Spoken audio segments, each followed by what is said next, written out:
Hey guys, welcome back to my channel. If you're new here, my name is Genevieve. For today's video, I'm taking you along with me for a DIY that I did to create a riser for my kitchen counter.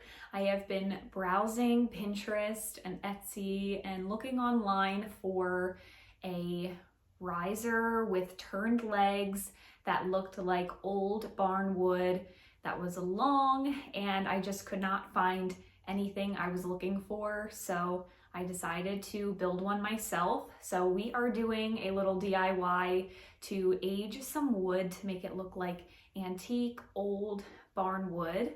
I'm going to show you how to turn a basic plain piece of lumber like this into old barn wood looking wood like this. So let's get into it. So Nick and Claire and I headed out to Home Depot one evening so I could pick out a piece of lumber for this project. I wanted to find a piece of wood that had a good width. I wanted a chunky top to this tray, and I ended up finding one for $13 and some change. I will link the one that I use down below. It was so affordable. I still have wood left over, and I was just so excited about the cost of this compared to purchasing something new. So I got all of my supplies out. You're gonna need some kind of tool to make grooves and dents in your wood. You'll need legs for your tray. I'll link to these. They were like $12 on Amazon for all four. You're gonna need sandpaper or a sanding block, glue to attach your legs, and of course, a stain color of your choice. And I like to use the flat head end of a screwdriver the best. I feel like it's just easier for me to work with. I have smaller hands and I can grip it well and just really go to town adding in the different grooves to the wood. But truly, this is such an easy thing. You're just going to use some tools from the garage, any tools you can find, and just start adding some character to this wood. I wanted to show you a close-up view of what I do with the flat end. You're gonna just dig these knots and grooves into the wood because that is what true barn wood, old wood looks like. And then once you stain it, it will really pick up and highlight those grooves. So if you have any pent-up aggression or anger, or you just had a bad day, this could be a great project for you. You know, age some wood and just go to town beating up this wood. I will say it's so important to be patient while working on this project. You don't want to put like 4 dings and dents into this wood and call it a day.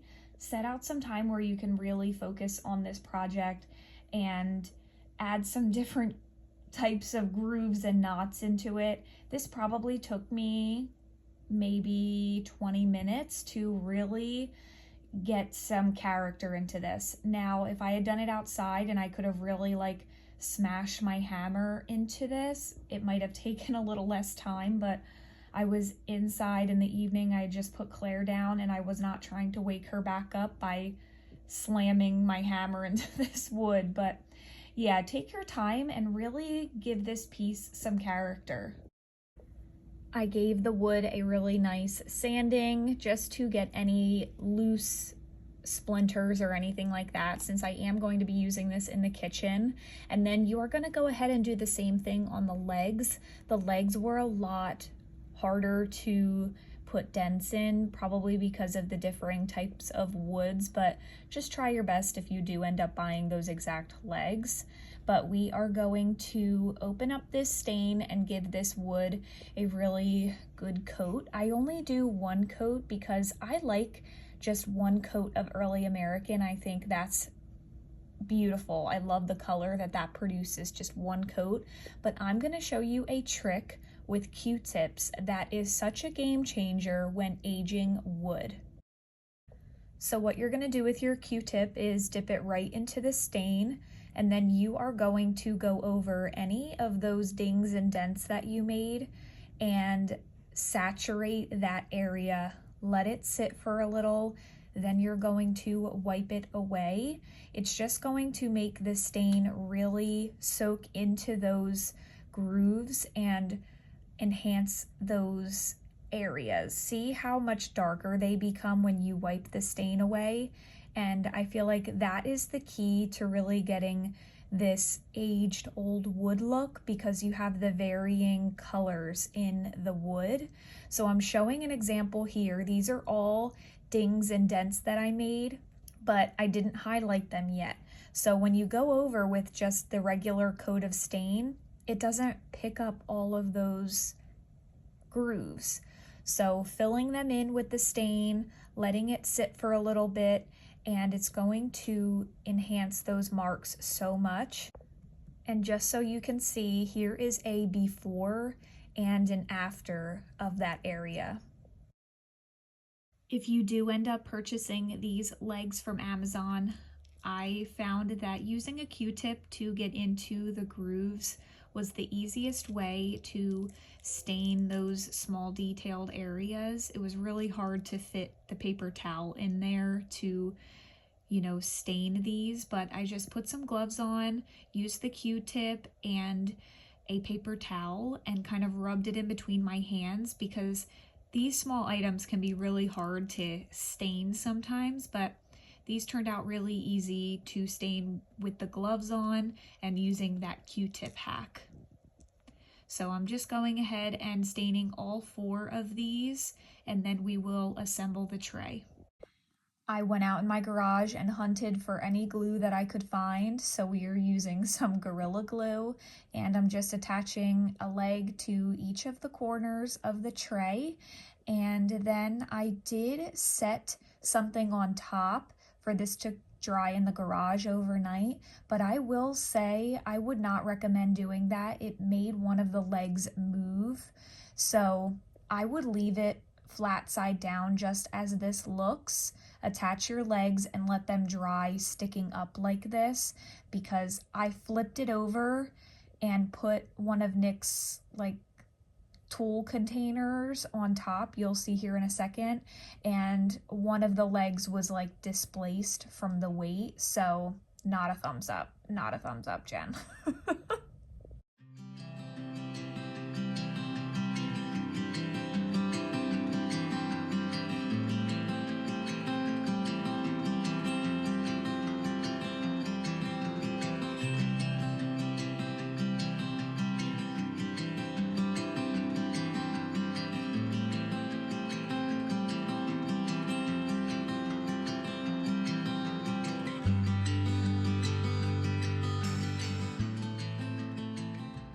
I hope you guys enjoyed today's video and that the tutorial was easy for you to follow along. I tried to keep it short and sweet, and I hope that it inspires you to get creative. You know, being crafty is such a mental relief for me. I absolutely love doing DIY projects and stuff like that. I just don't get to do them as much as I used to, but hopefully this video gives you some inspiration to create something of your own.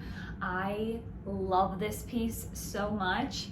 I already have it styled on my kitchen counter and I think it looks so beautiful out there. So one of my next couple of videos is going to be me restyling some areas in my kitchen, with including this new tray that I made. So make sure you are subscribed and give this video a thumbs up if you enjoyed it. I will leave everything that I can linked down below, and I will see you all in my next video. Bye guys.